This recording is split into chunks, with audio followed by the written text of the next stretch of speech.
Welcome to Inning 5 of Spring Training, a 9-week-long series from Cannon Church. I'm Tim Emmett, the senior pastor at Cannon, and during spring training, during these 9 weeks, we are connecting the game of baseball and the life of Christian faith. On April 23, 1964, Ken Johnson took the mound for the Houston Colt 45s against his former team, the Cincinnati Reds. Johnson pitched 18 seasons in the major leagues. He was not a star pitcher, but on that day in April of 1964, he was a great pitcher. He threw 9 complete no-hit baseball, a no-hitter. It is every pitcher's dream performance. They could not touch him that day. For the rest of his life, when fans met Ken Johnson, if they knew about that game, they congratulated him for such an outstanding performance.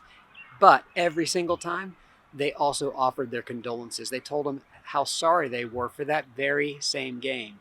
Why? Because Ken Johnson lost that game.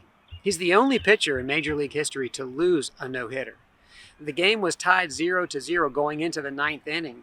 And in the top of the 9th, Pete Rose from the Reds got to second base on an error. He advanced to third on a ground out and then came home on a second error from the Houston Colt 45s. It was 1-0 in the bottom of the 9th.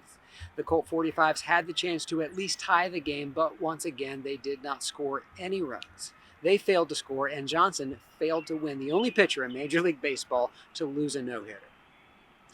You know, if you think about it, if it were not for the resurrection of Jesus, Jesus would have gone down just like a pitcher who lost a perfect game, a complete game, a no-hit game.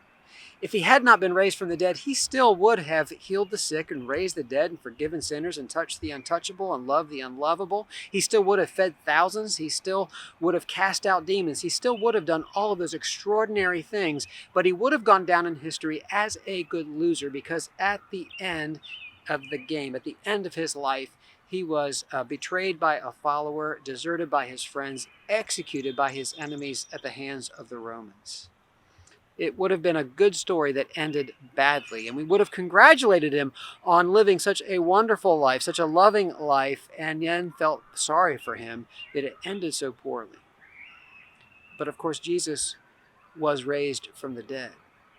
And because of that, we can see that Jesus is not a good loser. He is instead a cruciform winner. If it were not for the resurrection of Jesus, we would have said that he is a good loser. That love stuff, that forgiveness stuff, that is nice, that's good, but that's not the way the world works. That's just, one more example. Jesus is just one more example of a good guy who finishes last, a nice guy finishing last. But Jesus has been raised. Not despite the cross, but precisely because of it. And the resurrection of Jesus shows us that love stuff, that forgiveness stuff, that's how the world works. That's how the world that God is bringing to bear works.